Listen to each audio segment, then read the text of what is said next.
What is the second strategy, Porinju, that you employ in equity markets, in stocks, picking stocks?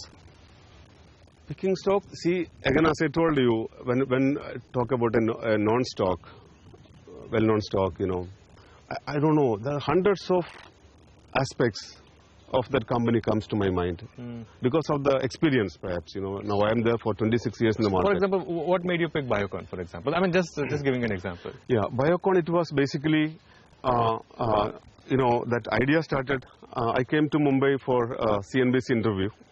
I still remember I was staying at Palladium, now it is St. Regis. Yes. You know, so a friend of mine was talking to me. So he's having a great friend who is a pharma distributor and all. So generally we are discussing about the pharma few companies, including Sun Pharma and all. Yes. So and Jubilant Life, we were discussing a few stocks in general.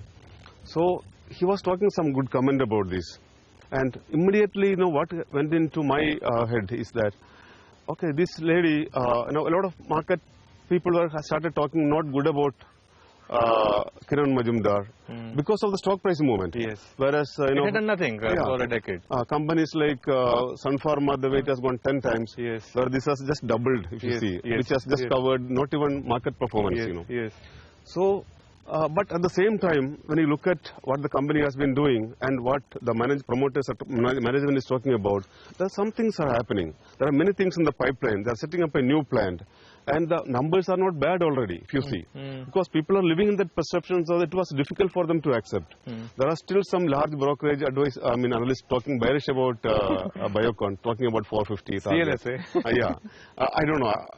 I hope. It's okay, I can take the name. Yeah.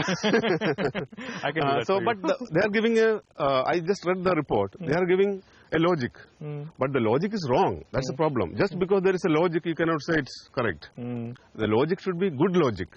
So, there the spirit of equities and the what so-called common sense elements, the wisdom, many such ingredients are missing in that report, basically. That is why they come to a conclusion that you know, Biocon will go to 440 or 450 kind of levels. But you are holding on, and you... We exited very recently Biocon. Okay. And we have moved into Jubilant Life Science. Okay.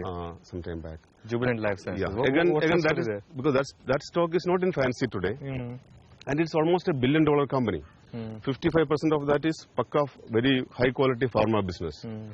And I found, you know, they are very strong in the nuclear medicines kind of aspects, which is very niche business, in which they are becoming global leaders in some of the segments. And it's a very large company. If you see the revenue, it's nearing $1 billion.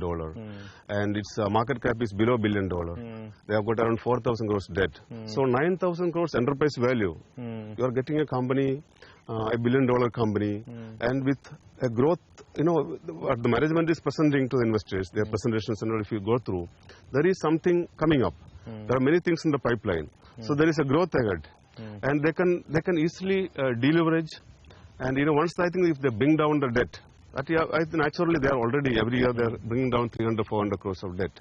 So there is a visibility. Then what you have to mix with that is common sense, more than number crunching. Then and the management is, I feel they are very dynamic people. They are doing a good job, and it's a global company. And when you go and look into their presentation, they are claiming to be one of the leaders globally in the nuclear medicines. And they are developing many products. Sure.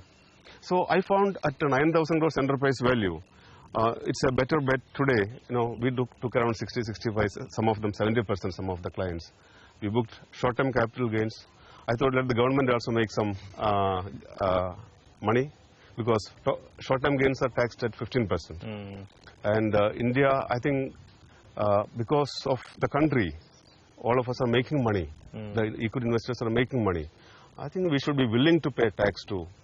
I have a feeling, you know, there is a zero tax on long-term gains. I do not fully agree with that. I feel guilty, to be very frank, I'm telling you.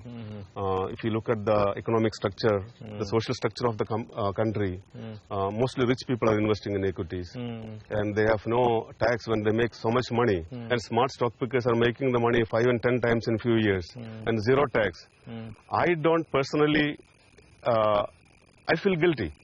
So you think in next budget, if a long-term capital gains tax is introduced, you will actually welcome that? I welcome that. But market may not like it, Market is always sentimental. But it may last for 1 or 2 weeks. I feel it's reasonable to have some small tax, at least 10% tax on the long-term gains and 20% tax on the short-term gains. And, other business can be taxed at par. So that kind of a tax structure will be much better. In fact, many people did not take advantage of the long-term gains tax advantage because the income tax people made a mess of that.